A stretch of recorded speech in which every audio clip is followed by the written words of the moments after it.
The Netherlands is known as a cyclist's paradise.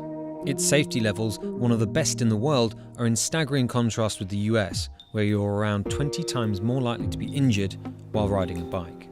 In the Dutch capital, nearly half the working population commutes daily on over 500 kilometres of dedicated cycle paths. But the city only narrowly avoided being taken over by cars.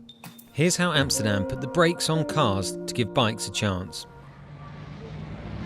Following the Second World War, the mobility and affordability of cars started changing people's lives. Neighbourhoods around the world were being flattened to make way for busy highways. Chicago is moving a city. New York, striving to keep abreast of the ceaseless, teeming traffic. Amsterdam wasn't going to be left behind.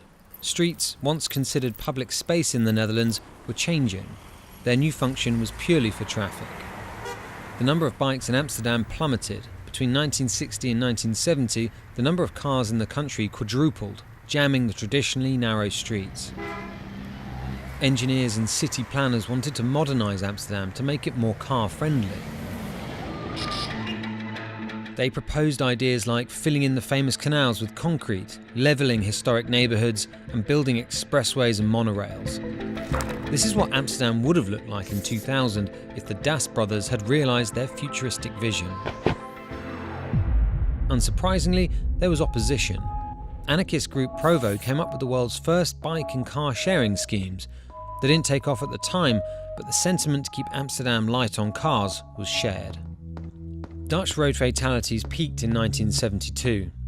In response, protest groups like Stop de Kindermoord or Stop Murdering Children were organising blockades of areas with high accident rates to make their point. Then, in 1973, the oil crisis sent fuel prices skyward, prompting the Dutch government to ban motor vehicles for 1 day a week. Reaction here to the Sunday motoring ban has been mixed. The unions and the hoteliers are angry and annoyed. But the sales of bicycles started to rise. Pressure groups jumped at the opportunity to show citizens how Amsterdam could look without cars.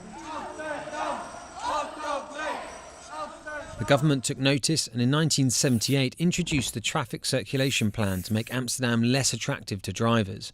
It called for the closure of certain streets to traffic, reduction in car parking spaces, and gave priority to cyclists and pedestrians. Amsterdam started embracing Voornef, or living streets, a concept that was already successful in reducing traffic casualties outside of the capital. The specially designed zones are landscaped to slow drivers down. Without sidewalks, drivers share the space with cyclists and pedestrians and have to move at walking pace. Making Amsterdam more bike-friendly was really about making the city less friendly for cars. Now, almost a quarter of the Dutch population cycles every day, with 75% of children cycling to secondary school. The number of cyclists on the road also makes it safer. Research shows a correlation between higher numbers of bikes and lower casualties among cyclists. If Amsterdam's story is anything to go by, there's not only safety, but also power in numbers.